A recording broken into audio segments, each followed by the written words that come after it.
সম্রাট অশোক, যাকে ভারতবর্ষের ইতিহাসের অন্যতম শ্রেষ্ঠ সম্রাট বলা হয়, যার রাজ্য বর্তমান ভারত থেকে শুরু করে পাকিস্তান, আফগানিস্তান, বাংলাদেশ সহ নেপালের কিয়দংশেও সুপ্রতিষ্ঠিত হয়, বৌদ্ধ ধর্মের প্রচার প্রসারে যিনি অসামান্য অবদান রাখেন, যিনি চণ্ডাশোক থেকে ধর্মাশোকে পরিণত হয়েছিলেন। চলুন আজকের পর্বে আমরা জেনে আসি মহামতি সম্রাট অশোকের জীবনী। সম্রাট অশোকের পিতার নাম ছিল বিন্দুসার, মাতার নাম ছিল সুভদ্রাঙ্গী। সম্রাট অশোকের পিতা বিন্দুসারের রাজত্বকালীন তার ১৬ জন স্ত্রী এবং ১০১ জন সন্তান ছিলেন। এই ১০১ জন সন্তানের মধ্যে প্রথম সন্তানের নাম ছিল সুসীম, দ্বিতীয় সন্তানের নাম ছিল অশোক। অশোকের মা সুভদ্রাঙ্গীর ২ ছেলে অশোক এবং বিতাশোক। বিতাশোক হচ্ছে অশোকের আপন ছোট ভাই। বলা হয় যে অশোকের মা সুভদ্রাঙ্গী সাধারণ একটি পরিবারের মেয়ে ছিলেন। কিছু কিছু স্থানে সুভদ্রাঙ্গীকে দাসী বলেও উল্লেখ করা হয়েছে। সন্তান জন্মের পর তার মাতার শোক দূর করেছিলেন বলেই তার নাম রাখা হয় অশোক। অন্যদিকে বড় ছেলে সুসীমের মাতা চারুমিত্রা ছিলেন একজন বিত্তশালী রাজার মেয়ে। জন্মের পর থেকেই অশোকের দেহাবয়ব কালো, কুৎসিত এবং তার মাতা সাধারণ পরিবারের মেয়ে হওয়ার কারণে রাজা বিন্দুসারের কাছে অশোকের চাইতেও সুসীমের গ্রহণযোগ্যতা বেশি ছিল। অশোকের শক্তি, সামর্থ্য, যুদ্ধের কলাকৌশল, অস্ত্রবিদ্যায় পারদর্শী হওয়া সত্ত্বেও বিন্দুসার কখনোই চাননি যে অশোক সম্রাট হোক। যদিও রাজদরবারের নিয়ম ছিল যে বড় সন্তানই রাজা হবেন, কিন্তু সুসীম সকলের বড় সন্তান হওয়া সত্ত্বেও বিন্দুসার তাকে রাজত্ব দিতে পারছিলেন না, কারণ সুসীম এত বেশি উগ্র ছিলেন যে কোনো মুহূর্তে যে কারো মাথা কাটতেও দ্বিধাবোধ করতেন না। এ কারণে রাজ্যের প্রজা এবং মন্ত্রীদের কাছে তার গ্রহণযোগ্যতা ছিল না। রাজা বিন্দুসার যেহেতু সুসীমকে সরাসরি রাজত্ব দিতে পারছিলেন না, তিনি শুরুতেই সুসীমকে তক্ষশিলা শাসন করার দায়িত্ব দেন। রাজা বিন্দুসার সবসময় সুসীমকে শ্রেষ্ঠ প্রমাণ করার চেষ্টা করে যেতেন, কিন্তু শক্তি সামর্থ্যে অশোককে কখনোই হারাতে পারতেন না। সুসীমের তক্ষশিলার দায়িত্ব গ্রহণের কিছু সময় পর একদিন রাজা বিন্দুসার তার সন্তানদের শক্তি সামর্থ্য যাচাই করার সিদ্ধান্ত গ্রহণ করেন। তিনি তার সন্তানদের মধ্যে একটি প্রতিযোগিতার আয়োজন করেন। সেখানে উপস্থিত ছিলেন বিন্দুসারের রাজদরবারের জ্যোতিষী পিঙ্গল বৎস এবং মন্ত্রী রাধাগুপ্ত। অশোক সহ তার ১০০ ভাই যথাক্রমে নিজেদের শক্তি সামর্থ্য প্রদর্শন করেন। অতঃপর বিন্দুসার তার জ্যোতিষীকে প্রশ্ন করলেন, এদের মধ্যে কে আমার উত্তরাধিকারী হওয়ার জন্য সবচাইতে বেশি উপযুক্ত? জ্যোতিষী জানতেন যে অশোকের শক্তি সামর্থ্য অন্যদের তুলনায় বেশি, কিন্তু তিনি এটাও জানতেন যে মহারাজ বিন্দুসার অশোককে বিন্দুমাত্র পছন্দ করেন না। এ কারণে জ্যোতিষী অশোকের নাম নিলেন না। জ্যোতিষী কিছুটা ধাঁধার সুরে বললেন, যার আসন সবচাইতে ভালো, যার রথ সবচাইতে শক্তিশালী, যার বাহুতে জোর বেশি, তিনিই আপনার উত্তরাধিকারী হবেন। বিন্দুসার ধারণা করতে পারেন জ্যোতিষী কার কথা বলছেন। তিনি ভয় পেতে শুরু করলেন অশোক না আবার রাজা হয়ে যায়। তিনি চিন্তা করতে শুরু করলেন কিভাবে অশোককে বাদ দিয়ে সুসীমকে বসানো যায়, কিন্তু রাজা বিন্দুসার তেমন কোনো উপায় খুঁজে পাচ্ছিলেন না। এর কিছু সময় পর তক্ষশিলায় একটি বিদ্রোহ দেখা দেয়, কারণ সুসীমের কারণে তক্ষশিলার প্রজারা খুবই আতঙ্কিত ছিলেন।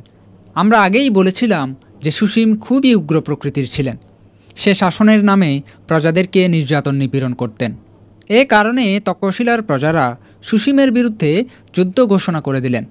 তখন রাজা বিন্দুসার সে বিদ্রোহ দমন করতে অশোককে পাঠালেন, কিন্তু বিন্দুসার খুব চতুরতার সাথে অশোকের সাথে খুবই দুর্বল সৈন্য পাঠালেন, যাতে করে অশোক হেরে যায়।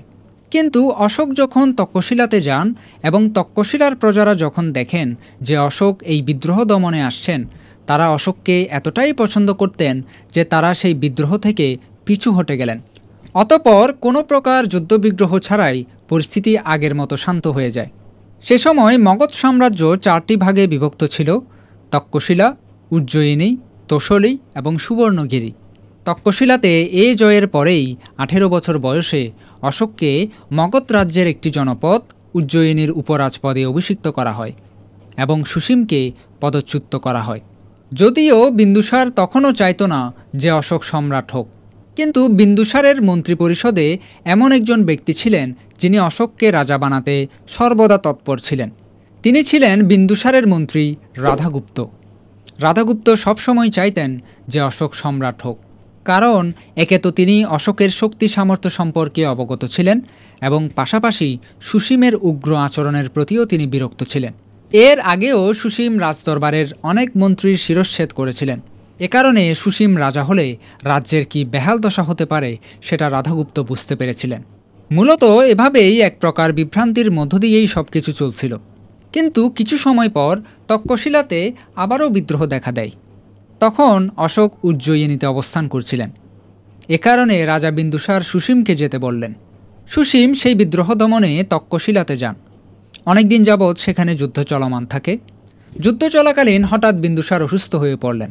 এক পর্যায়ে তিনি মারা যেতে পারেন এ সংখ্যায় তিনি খুব দ্রুত সুসীমকে রাজ্যাভিষেক করে দিতে চেয়েছিলেন।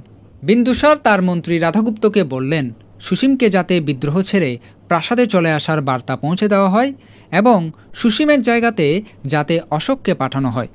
রাধাগুপ্ত বুঝতে পারলেন সুসীম যদি চলে আসে তার সম্রাট হওয়া কেউ আটকাতে পারবে না, আর রাধাগুপ্ত সুসীমকে রাজা হিসেবে দেখতে চায় না। এ কারণে সে খুব চতুরতার সাথে সুসীমের কাছে বার্তা পৌঁছাতে দেরি করে যাতে করে তার রাজ্যাভিষেক হতে না পারে। অন্যদিকে অশোককে খবর পাঠালেন দ্রুত রাজসভায় চলে আসার জন্য। বিন্দুসার যে তাকে তক্ষশিলাতে পাঠাতে বলেছিলেন সেটা রাধাগুপ্ত অশোককে জ্ঞাত করেনি। অশোক যখন রাজপ্রাসাদে আসেন বিন্দুসার তাকে দেখে খুবই আশ্চর্যিত হন। অনেক সময় গড়িয়ে যাওয়ার পরেও সুসীম যখন আসলেন না বিন্দুসার বুঝতে পারলেন তিনি আর বেশিক্ষণ বাঁচবেন না।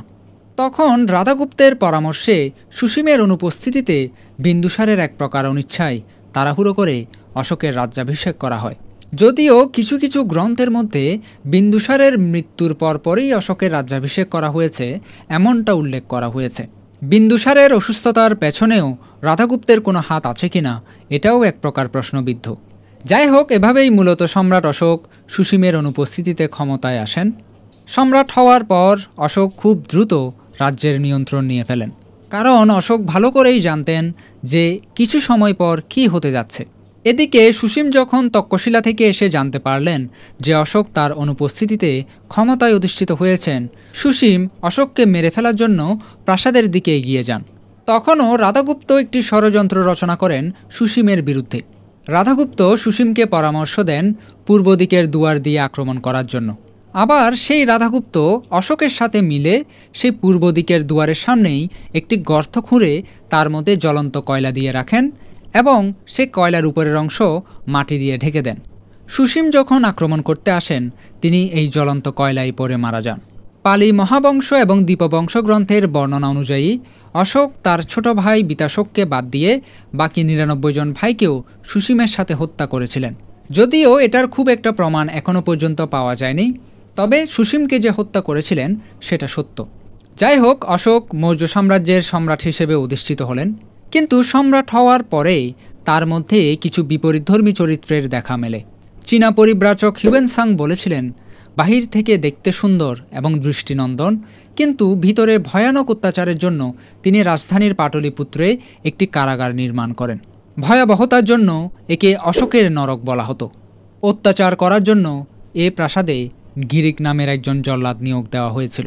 কেউ যদি এই মহলে একবার প্রবেশ করত সে আর জীবিত ফিরে আসত না, এমন কিছু বিষয় প্রচলিত ছিল। যদিও এখনও পর্যন্ত এমন কোনো প্রাসাদ বা কারাগার খুঁজে পাওয়া যায়নি। এছাড়াও এমনটা বলা হয় যে অশোককে সিংহাসন লাভে যেই সকল মন্ত্রীরা সাহায্য করেছিলেন অশোক তাদের আনুগত্য অক্ষুণ্ণ আছে কিনা তা পরীক্ষা করার সিদ্ধান্ত গ্রহণ করেন।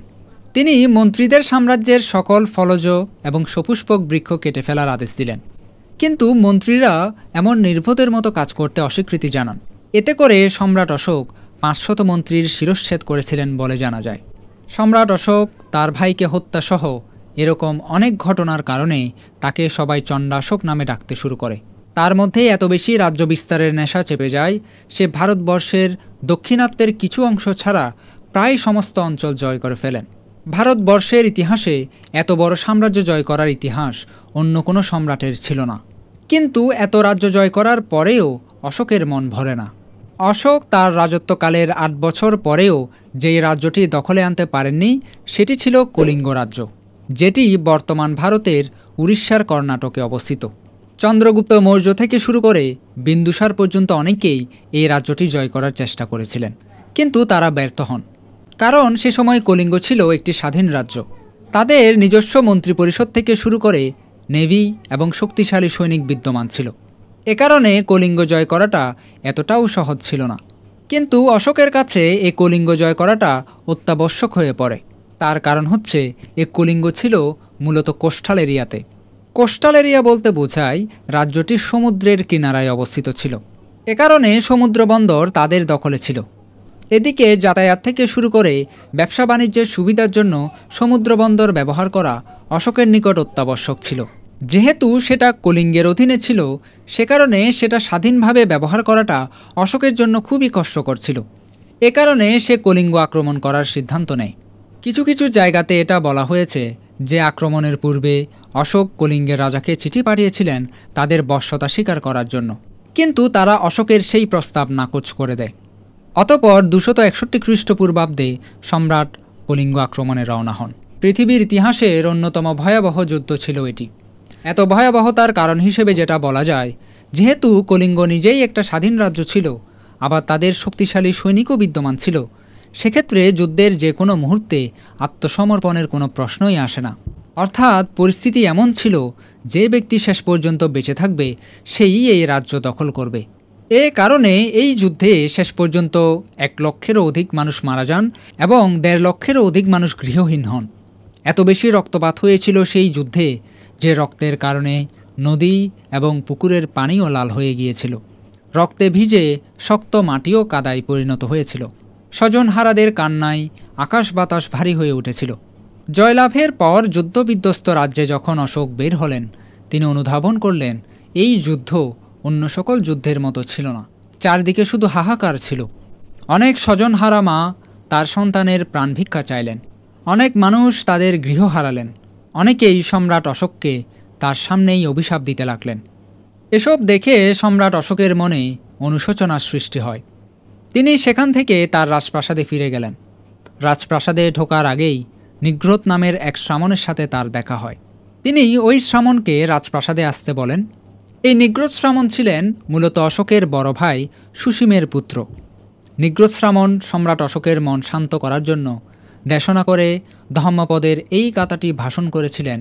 আপ্পা মাদো আমাতাং পাদাং পামাদো মাচ্ছুনা পাদাং আপ্পা মাত্তা না মিয়ান্তি ইয়ে পামাত্তা যথা মাতা। অর্থাৎ অপ্রমাদ হচ্ছে অমৃতের পথস্বরূপ, প্রমাদ হচ্ছে মৃত্যুর পথস্বরূপ। অপ্রমাদ ব্যক্তি অর্থাৎ ধর্মাচরণের অত ব্যক্তি কখনোই মরে না। পক্ষান্তরে প্রমত্ত ব্যক্তিগণ মৃতস্বরূপ। নিগ্রোধ শ্রামণ আরও বলেছিলেন, ক্ষমতাবান সে নয় যে লাখো ব্যক্তির প্রাণ নিতে পারে, ক্ষমতাবান হচ্ছে সে যে ব্যক্তির প্রাণ ফিরিয়ে দিতে পারে, যেটা অশোকের পক্ষে কখনোই সম্ভব নয়।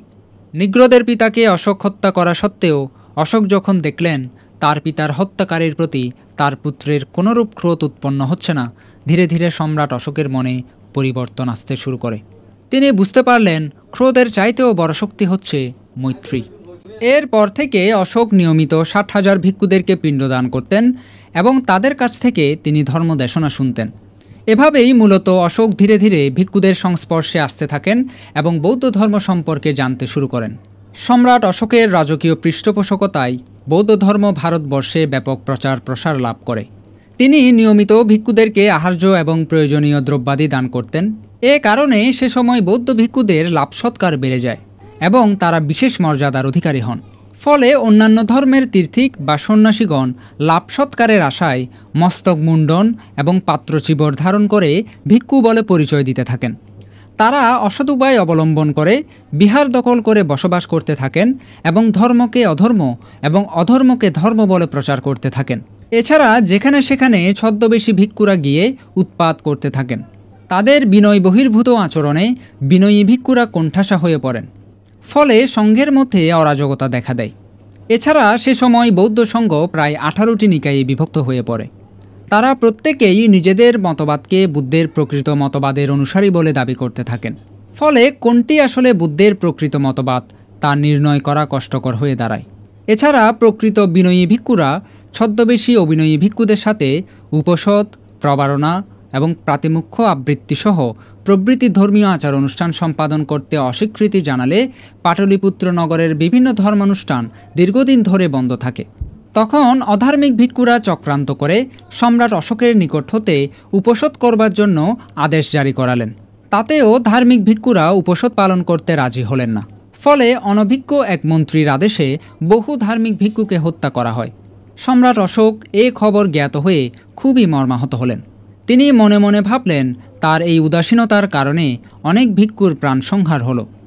এই পাপ কার্যের জন্য তিনি দায়ী কিনা তা জানার জন্য মন্ত্রীকে প্রেরণ করে অহগঙ্গ পর্বত হতে বৌদ্ধ ধর্মে পারঙ্গম মহাপণ্ডিত মোগ্গলিপুত্র তীর্থস্থবিরকে আনয়ন করেন। মোগ্গলিপুত্র তীর্থস্থবির সম্রাট অশোককে জানালেন যে পাপচেতনা না থাকলে সেই কার্যে কোনো অপরাধ হয় না। অতঃপর সম্রাট অশোক তার নিকট সপ্তাহব্যাপী বুদ্ধ ধর্ম সম্পর্কে পাঠ গ্রহণ করেন। তিনি মোগ্গলিপুত্র তীর্থস্থবিরের পরামর্শে একজন ভিক্ষুকে পর্দার অন্তরালে গিয়ে জিজ্ঞাসা করলেন তিনি কোন মতবাদী। ছদ্মবেশী অভিনয়ী ভিক্ষুরা কেউই এই প্রশ্নের উত্তর দিতে পারেননি। কেবলমাত্র বিনয়ী ভিক্ষুরা এক বাক্যে বললেন যে তারা বিভাজ্যবাদী। তখন সম্রাট অশোক বুঝতে পারলেন কারা প্রকৃত ভিক্ষু। তিনি অভিনয়ী ছদ্মবেশী ভিক্ষুদেরকে শ্বেতবস্ত্র পরিধানপূর্বক সঙ্গ হতে বহিষ্কার করেন। জানা যায় যে তাদের সংখ্যা 60,000-এরও অধিক। অতঃপর সম্রাট অশোক বিনয়ী ভিক্ষুদেরকে বললেন, ভান্তে, এখন সঙ্গ বিশুদ্ধ হয়েছে। ভিক্ষু সঙ্গ আপনারা উপোসৎ কর্ম সম্পাদন করুন। এরপর বিশুদ্ধ সঙ্গ একত্রিত হয়ে অশোকারাম বিহারে উপোসৎ কর্ম সম্পাদন করেন। সঙ্গ বিশুদ্ধ হওয়ার পর মোগ্গলিপুত্র তীর্থস্থবির প্রকৃত বুদ্ধবাণী সংকলনের জন্য তৃতীয় সঙ্গীতির আহ্বান করেন। তিনি সঙ্গীতির জন্য ধর্মবিনয়ে পারদর্শী ত্রিবিদ্যা সম্পন্ন 1000 অর্হৎ ভিক্ষু নির্বাচন করেন। এই সঙ্গীতিতে মোগ্গলিপুত্র তীর্থস্থবিরের সভাপতিত্বে প্রথম এবং দ্বিতীয় সঙ্গীতির অনুকরণে ধর্মবিনয় সংগৃহীত হয়। এই সঙ্গীতিতে মোগ্গলিপুত্র তীর্থস্থবির কথাবস্তু নামের একটি গ্রন্থ রচনা করেন। গ্রন্থটিতে অন্যান্য মতবাদীদের মতামত খণ্ডন করে বিভাজ্যবাদীদের মতামত সুপ্রতিষ্ঠিত করা হয়। বুদ্ধবাণীর সারমর্ম প্রতিফলিত হওয়ায় গ্রন্থটি অভিধর্ম পিটকের অন্তর্ভুক্ত করা হয়। 9 মাসব্যাপী তৃতীয় সঙ্গীতি চলমান থাকে। স্মৃতিধর অরহৎ ভিক্ষুগণ শুদ্ধ বুদ্ধবাণী পুনরায় স্মৃতিতে ধারণ করে নেন। এই সঙ্গীতিতেই সর্বপ্রথম অভিধর্ম পিটকের উল্লেখ করা হয় এবং বুদ্ধবচনকে ত্রিপিটক আখ্যা দেওয়া হয়। অর্থাৎ ত্রিপিটক শব্দটি তৃতীয় সঙ্গীতিতেই সর্বপ্রথম উচ্চারণ করা হয়। এই সঙ্গীতির পরেই মহামতি অশোক ভিক্ষু সংঘকে দেশ বিদেশে ধর্মপ্রচারের জন্য প্রেরণ করেন। তিনি ধর্মপ্রচারের জন্য ধর্ম মহাপাত্র নামে বিশেষ শ্রেণীর রাজকর্মচারীও নিযুক্ত করেন। তারা নগরে প্রান্তরে সর্বত্র ধর্মনীতি প্রচার করতেন। এছাড়াও পাথরের গায়ে, পাহাড়ের শীর্ষে, পিলারের গায়ে বুদ্ধের অনুশাসন সহ নিজের কিছু নীতি এবং আদেশ তিনি খোদাই করে দিয়েছিলেন। এগুলোকে অশোকের শিলালিপি বলা হয়। এ পর্যন্ত এরকম 33টি শিলালিপি পাওয়া গেছে। সম্রাট অশোক ধর্মযাত্রা বলে একটি ব্যবস্থা প্রচলন করেছিলেন, যেখানে তিনি এবং ধর্মানুরাগীরা ধর্মীয় স্থানগুলো দর্শন করতেন এবং বুদ্ধের স্মৃতি বিজড়িত বিভিন্ন তথ্য সংগ্রহ করতেন। সম্রাট অশোক শুধু ভারতবর্ষেই নয়, দেশের বাইরে ধর্মপ্রচারের জন্য তার পুত্র মহেন্দ্র এবং কন্যা সংঘমিত্রাকেও শ্রীলঙ্কা প্রেরণ করেছিলেন। শ্রীলঙ্কার রাজা তিস্যকে একটি বোধি গাছের চারা দিয়েছিলেন, যেটি এখনও শ্রীলঙ্কার অনুরাধাপুরে বিদ্যমান আছে। বুদ্ধের বুদ্ধত্ব লাভের পর সারনাথের ঋষিপতন মৃগদাবনে, যেখানে তিনি পঞ্চবর্গীয় শিষ্যদেরকে ধর্মচক্র প্রবর্তন সূত্র দেশনা করেছিলেন, সেখানে সম্রাট অশোক ধর্মরাজিক স্তূপ নির্মাণ করেছিলেন। পাশাপাশি বুদ্ধ যেই মল্লদের শালবনে পরিনির্বাপিত হয়েছিলেন, সেখানে তিনি পরিনির্বাণ স্তূপ নির্মাণ করেছিলেন। এই স্তূপের গায়েই বুদ্ধের পরিনির্বাণের ইতিহাস খোদাই করা হয়েছিল। এছাড়া আমরা যে নালন্দা বিশ্ববিদ্যালয় দেখি, এই নালন্দা বিশ্ববিদ্যালয় হওয়ার আগে সম্রাট অশোক এখানে একটি সংঘারাম নির্মাণ করেছিলেন বলে জানা যায়। এই সংঘারামটাই পরবর্তীতে বড় হতে হতে নালন্দা বিশ্ববিদ্যালয়ে পরিণত হয়। সে সময় এখানে প্রায় 10,000 ছাত্র এবং 1500 জন অধ্যাপক ছিলেন, যার অধিকাংশই ছিলেন বৌদ্ধ ভিক্ষু। বিখ্যাত চীনা পরিব্রাজক হিউয়েনসাং, যার ভ্রমণ বৃত্তান্ত থেকে অশোক সম্পর্কে অনেক তথ্য উঠে আসে, সেই হিউয়েনসাংও একসময় এই বিশ্ববিদ্যালয়েরই ছাত্র ছিলেন। এছাড়াও বৌদ্ধদের অন্যতম পবিত্র স্থান বুদ্ধগয়াতে সম্রাট অশোক একটি বিহার নির্মাণ করেছিলেন, যার নাম ছিল বজ্রাসন গন্ধকুটি বিহার। খ্রিস্টীয় 7ম শতাব্দীতে হিউয়েনসাং যখন ভারতে আসেন, তখন তিনি বুদ্ধগয়াতে অশোক নির্মিত এই 170 ফুট উচ্চতার একটি বিহার দেখেছিলেন। বুদ্ধগয়াতে প্রাপ্ত শিলালেখ হতে জানা যায় যে বর্তমানে এখন যেই বিহারটি দেখতে পাওয়া যায়, সেখানেই মূলত অশোক বজ্রাসন গন্ধকুটি বিহারটি নির্মাণ করেছিলেন। পরবর্তীতে অনেক সংস্কারের পরেই বর্তমান এই বিহারটি আজকে এ পর্যায়ে এসে দাঁড়িয়েছে।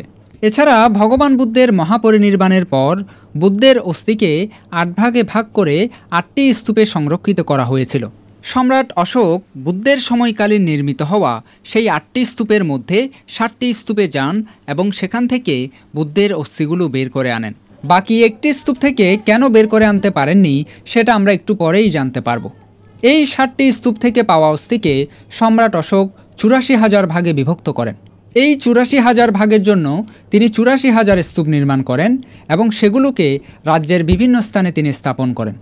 পূর্বের যে ৮টি স্তূপ ছিল সেগুলোকে তিনি আবার পুনর্নির্মাণ করেন, অর্থাৎ পূর্বের স্থাপনার উপরের অংশে ইটের আরেকটি লেয়ার দিয়ে সেগুলোকে তিনি মজবুত করে দেন। এখানে একটি গুরুত্বপূর্ণ প্রশ্ন হচ্ছে, এই ৮৪,০০০ সংখ্যাটি কোথা থেকে এলো? আমরা যদি ত্রিপিটকের দিকে তাকাই তাহলে দেখি যে ত্রিপিটক ৩ খণ্ডে বিভক্ত: বিনয় পিটক, সূত্র পিটক এবং অভিধর্ম পিটক। বিনয় পিটকের মধ্যে 5টি গ্রন্থ আছে: ভিক্ষু বিভঙ্গ, ভিক্ষুণী বিভঙ্গ, মহাবজ্ঞ, চুল্লবজ্ঞ এবং পরিবার পাঠক। সবগুলো মিলিয়ে বিনয় পিটকে সর্বমোট ২১,০০০ ধর্মস্কন্ধ রয়েছে। এভাবে সূত্রপিটক 5টি নিকায় বা ভাগে বিভক্ত: দীর্ঘনিকায়, যেখানে 34টি সূত্র আছে; মধ্যম নিকায়, যেখানে 152টি সূত্র আছে; সংযুক্ত নিকায়, যেখানে 2889টি সূত্র আছে; অঙ্গুত্তর নিকায়, যেখানে 230টি সূত্র আছে; এবং ক্ষুদ্রক নিকায়, যেখানে 15টি গ্রন্থ আছে। সব মিলিয়ে সূত্রপিটকেও সর্বমোট ২১,০০০ ধর্মস্কন্ধ রয়েছে। এছাড়া অভিধর্ম পিটকে 7টি গ্রন্থ রয়েছে: ধর্মসঙ্গনী, বিভঙ্গ, ধাতুকথা, পুগ্গলপয়তি, কথাবত্থু, যমক এবং পট্ঠান। এই 7টি গ্রন্থের সমষ্টিকে সপ্তপ্রকরণ বলা হয়। অভিধর্ম পিটকেও সর্বমোট ৪২,০০০ ধর্মস্কন্ধ রয়েছে। যারা যারা ধর্মস্কন্ধ বুঝেন না তাদের জন্য বলে রাখি, ধর্মস্কন্ধ হচ্ছে বুদ্ধের বাণী বা ভাষণ। বুদ্ধের এক একটি বাণী হচ্ছে এক একটি ধর্মস্কন্ধ। এই ৮৪,০০০ বাণীর মধ্যে বুদ্ধ নিজেই ৮২,০০০ ভাষণ করেছেন এবং বাকি ২,০০০ শ্রাবক, ঋষি এবং দেবগণ দ্বারা ভাষিত করেছেন। মূলত এ কারণেই সম্রাট অশোকও ৮৪,০০০ স্তূপ নির্মাণ করেন। তবে বর্তমানে সেই ৮৪,০০০ স্তূপের ১০০ ভাগের ১ ভাগও খুঁজে পাওয়া যায় না। বুদ্ধের প্রতি বিদ্বেষের কারণে অনেকগুলো স্তূপ ধ্বংস করা হয়েছিল। আবার ভেতরে মূল্যবান মণিরত্ন থাকতে পারে ভেবে অনেক শাসক দ্বারাও এই স্তূপগুলো ধ্বংস করা হয়। একটু আগেই আমরা বলেছিলাম যে সম্রাট অশোক ৮টি স্তূপের মধ্যে ৭টি স্তূপ থেকে বুদ্ধের অস্থি বের করতে পারলেও একটি স্তূপ ছিল যেখান থেকে সম্রাট অশোক বুদ্ধের অস্থিকে বের করে আনতে পারেননি। সেই স্তূপটি ছিল রামাগ্রাম স্তূপ, যেটি বর্তমানে নেপালে অবস্থিত। সম্রাট অশোক যখন সেই স্তূপ থেকে বুদ্ধের অস্থি বের করতে গেলেন, তিনি দেখতে পেলেন এই স্তূপ পানির অভ্যন্তরে নাগদের দখলে আছে। এই নাগগুলো বুদ্ধের অস্থিকে চারদিক থেকে পাহারা দিচ্ছিলেন। অশোকাবদান গ্রন্থেও এই বিষয়টি বর্ণনা করা হয়েছে। এছাড়াও মহারাষ্ট্রে অবস্থিত অমরাবতী স্তূপ, যেখানে অশোকের ৮৪,০০০ স্তূপের মধ্যে একটি রয়েছে, এই স্তূপের দিকে যদি আমরা তাকাই, এখানে দেখতে পাওয়া যায় যে এই স্তূপের গায়ে কিছু কারুকার্য চিত্রিত হয়েছে, যেখানে কিছু সর্প বুদ্ধের অস্থিকে পাহারারত অবস্থায় থাকতে দেখা যায়। এখান থেকে বোঝা যায় যে সত্যিকার অর্থেই এই স্তূপ সে সময় নাগদের দখলে ছিল এবং অশোক এই স্তূপ থেকে বুদ্ধের অস্থি তুলে আনতে পারেননি। কলিয়োদের দ্বারা নির্মিত হওয়া এই স্তূপটি বুদ্ধের মহাপরিনির্বাণের পর নির্মিত হওয়া 8টি স্তূপের মধ্যে অন্যতম একটি স্তূপ, যেটি এখনও বিশাল মাটির ঢিবির নিচে সুরক্ষিত আছে। এটিই হচ্ছে একমাত্র স্তূপ যেটি এখনও পর্যন্ত খনন করা হয়নি। ঐতিহাসিকরা দাবি করেন যে বুদ্ধের অস্থিকলসের মধ্যে একটি অস্থিকলস এখনও এই মাটির নিচেই সুরক্ষিত আছে। যাই হোক, বৌদ্ধ ধর্মের ইতিহাসে সম্রাট অশোকের অবদান বলে শেষ করা যাবে না। আজকের বাংলাদেশের এই ভূখণ্ডটিও একসময় মৌর্য সাম্রাজ্যের অধীনে ছিল। 3য় শতকে যখন সম্রাট অশোক তার প্রেরিত মিশনকে ধর্মপ্রচারের জন্য মায়ানমার তথা বার্মাতে পাঠান, তারা চট্টগ্রাম হয়েই মায়ানমার গিয়েছিলেন। তো সে সময় বার্মাতে যাতায়াতের জন্য এটাই ছিল সবচাইতে সহজ পথ। ইতিহাসবিদেরা বলেন যে সেই প্রচারক দল বার্মায় যাওয়ার পথে চট্টগ্রামে অবস্থান করেন এবং সে সময়ই তারা এখানে বৌদ্ধ ধর্মের প্রচার করেন। প্রচারকদের মধ্যে অনেকেই চট্টগ্রামে থেকে গিয়েছিলেন। তো চট্টগ্রামে সেই সময়ের বৌদ্ধযুগে কতটুকু ধর্ম প্রচারিত হয়েছিল তা জানা নেই, তবে সম্রাট অশোকের মৌর্য যুগে এসেই বৌদ্ধ ধর্ম এই দেশে ব্যাপক বিস্তার লাভ করেছিল। মূলত এভাবেই পরবর্তী বাংলাদেশেও বৌদ্ধ ধর্মের প্রভাব বিস্তার হতে দেখা যায়। সুতরাং বৌদ্ধ ধর্মের রাষ্ট্রপৃষ্ঠে সম্রাট অশোকের নাম নিবিড়ভাবে জড়িত হয়ে আছে। সম্রাট অশোকের জন্ম না হলে অন্য কোনো শাসক এভাবে বুদ্ধের ধর্মকে পুরো বিশ্বব্যাপী প্রচার করতে পারতেন বলে মনে হয় না। সম্রাট অশোক তার শিলালিপি খোদাই, বিবিধ স্তূপ, বিহার, চত্বর নির্মাণ, তৃতীয় সঙ্গীতের আয়োজন সহ বিশ্বব্যাপী ধর্মপ্রচারক প্রেরণ করেছিলেন বলেই আজ আমরা বুদ্ধের শিক্ষা এবং উপদেশগুলোকে জানতে পারছি এবং ধারণ করতে পারছি। পরিশেষে উপমহাদেশের এই মহান সম্রাট মহামতি অশোকের বৌদ্ধ ধর্মে অবদানের প্রতি মাথানত কৃতজ্ঞতা প্রকাশ করে এই ভিডিওটি এখানেই সমাপ্ত করছি।